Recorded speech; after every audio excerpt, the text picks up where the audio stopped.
Olá, eu sou o professor Gilvan Araújo e você está no canal Fragmentos Teóricos. Hoje iremos falar de um tema atual, sério e muito importante, o suicídio.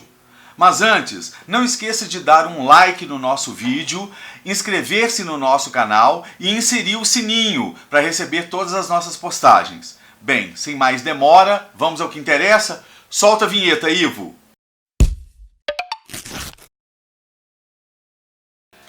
Émile Durkheim foi um filósofo e sociólogo francês que nasceu em 1858 e morreu em 1917. Ele é considerado o pai da sociologia moderna e chefe da escola sociológica francesa. Dentre as suas obras mais importantes estão A Divisão Social do Trabalho, de 1893, As Regras do Método Sociológico, de 1895, O Suicídio, de 1897, e As Formas Elementares da Vida Religiosa, de 1912. Como setembro é o mês da conscientização da prevenção do suicídio, a nossa conversa de hoje em nosso canal será sobre as ideias centrais de Émile Durkheim em sua obra O Suicídio.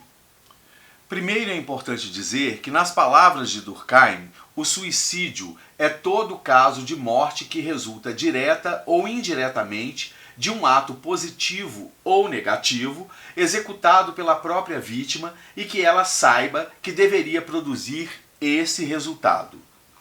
De acordo com Durkheim, o suicídio existe em todas as sociedades e as causas do autoextermínio muitas vezes são motivadas por questões sociais e não individuais. Para esse pensador francês, interessava entender o suicídio provocado por fatores sociais sobre um conjunto social e não sobre os indivíduos isoladamente. Foi pensando assim que Durkheim chegou à conclusão que cada sociedade, em algum momento da sua história, tem uma aptidão definida para um tipo de suicídio. Ao analisar as taxas de suicídio em diversos países da Europa, Durkheim chegou à conclusão de que os dados estatísticos exprimiam uma tendência para o suicídio que afetava coletivamente cada sociedade. Essa tendência poderia ser um estado sui generis da alma coletiva, ou uma tendência própria de cada país, ou até mesmo a soma de atitudes individuais parecidas. Apesar de buscar as causas sociais para o suicídio, Durkheim entendia que poderia existir causas estritamente individuais para o suicídio. Mas, segundo ele, isso seria um problema da psicologia e não da sociologia. Apesar da sua posição, Durkheim entendia que também existem fatores extrasociais que podem levar o indivíduo ao suicídio. Dentre essas causas, Durkheim destaca aquelas disposições orgânico-psíquicas e aquelas de natureza do meio físico, como clima, temperatura e características geográficas, por exemplo. Falando sobre os problemas psíquicos que podem levar ao suicídio, o sociólogo francês destaca 4 tipos que, segundo ele, abordam os casos mais importantes, que são o suicídio maníaco, motivado por alucinações e ideias delirantes. O doente se mata para escapar de um perigo ou de uma vergonha, ou para obedecer uma ordem que veio do alto. Segundo Durkheim, os maníacos sofrem um turbilhão de ideias e sentimentos. De um momento para outro surge a alucinação ou o delírio, que levam o sujeito à decisão de se matar. O suicídio melancólico relaciona-se geralmente a um estado de extrema depressão, exagerada tristeza que faz com que o indivíduo não tenha mais uma consciência sadia da sua relação com as pessoas e as coisas que o cercam. Nenhum prazer o interessa. Tudo é visto de maneira meio sombria. A vida lhe parece meio penosa ou aborrecida. Para Durkheim, ao contrário dos maníacos, nos melancólicos, os temores tomam de assalto o sujeito.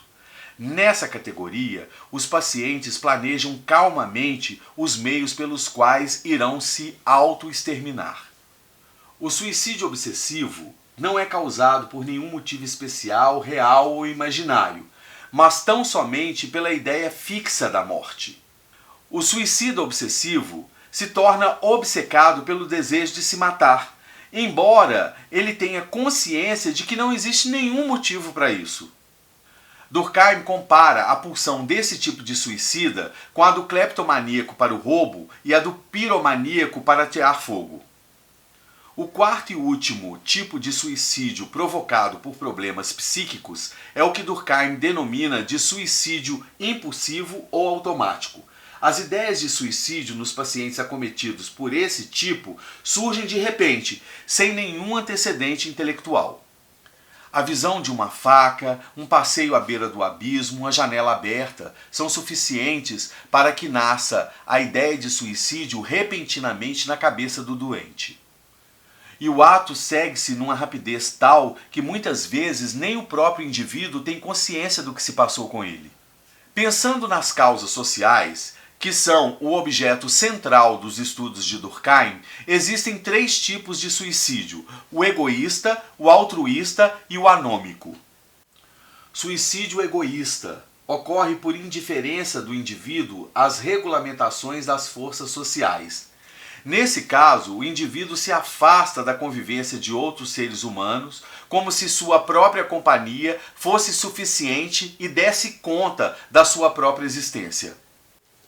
O fato é que essa individualização desmensurada não é suficiente para que a pessoa dê conta de uma vida saudável, pois uma vida saudável depende da interação com outros seres humanos e não só com seu próprio ego. Daí a importância de uma vida social equilibrada, manifesta em encontros sociais, como festas, barzinhos, casas de amigos ou de parentes, por exemplo.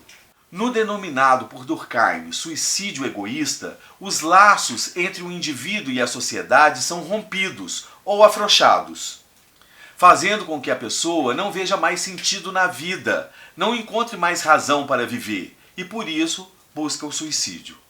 Outro tipo de suicídio, cujas causas são sociais, é o que Durkheim denomina de suicídio altruísta. Ocorre quando há excesso de regulamentação dos indivíduos pelas forças sociais. As pessoas que cometem esse tipo de suicídio subordinam-se às expectativas coletivas, mesmo quando a morte é o resultado. O indivíduo sente-se no dever de cometer suicídio em nome de um heroísmo, algo que sente que será reconhecido e admirado pelo coletivo. Exemplos de suicidas altruístas são os homens-bombas muçulmanos e os pilotos kamikazes japoneses na Segunda Guerra Mundial. O terceiro e último suicídio causado por causas sociais é o que Durkheim chama de suicídio anômico. Ocorre quando não há nenhuma ou quase nenhuma regulamentação dos indivíduos pelas forças sociais. Geralmente, esse tipo de suicídio acontece em situações de anomia social, ou seja, na ausência de regras claras que mantenham a coesão social.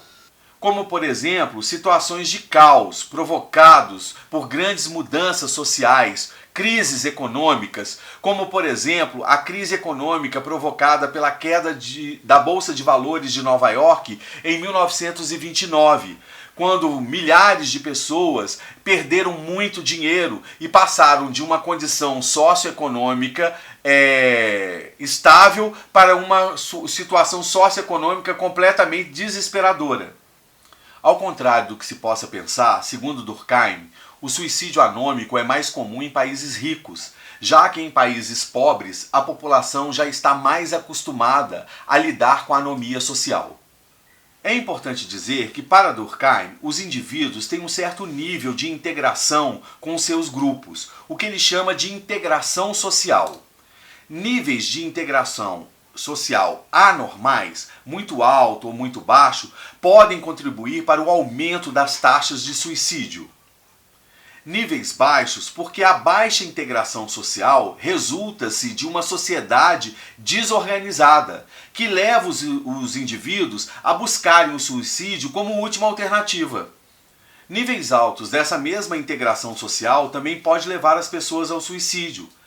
Isso porque as pessoas preferem botar fim à sua vida do que viverem sob forte controle da sociedade. Nem tanto ao mar, nem tanto à terra. Não leve a vida a ferro e fogo, mas também não leve a vida só na flauta. Os ditos populares também servem de inspiração e também são fragmentos do saber que nos ensinam que para tudo na vida é preciso equilíbrio. Os extremos de falta ou de excesso precisam ser evitados. Seja feliz na medida do possível. E acredite, mesmo com todos os problemas, a vida vale a pena. Eu espero por você na próxima aula.